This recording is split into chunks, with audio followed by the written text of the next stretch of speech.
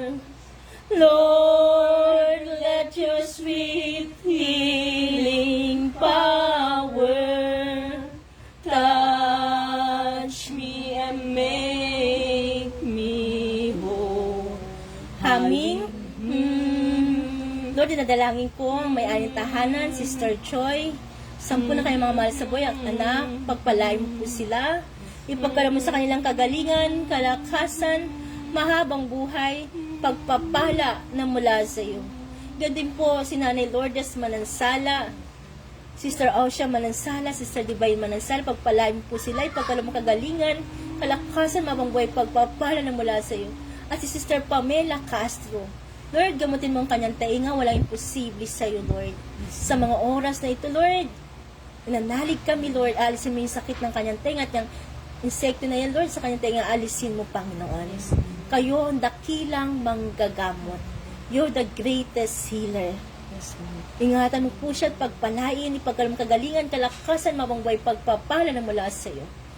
Amen. Ganun din po si Sister Nanette Ramos Ocampo, 10 na kanyang mahal sabi, pagkaroon kagalingan, kalakasan, mabangbuhay, pagpapala. Cecilia Gabino, anumang kanyang pangailangan, pagkaloob mo, Panginoon. Pagkaloob mo sa kanyang kagalingan, kalakasan, mabang buhay, pagpapala na mula sa iyo. Ganun po si Chidolfo Gabino, Lord God, kagalingan, kalakasan, mabang buhay, pagpapala.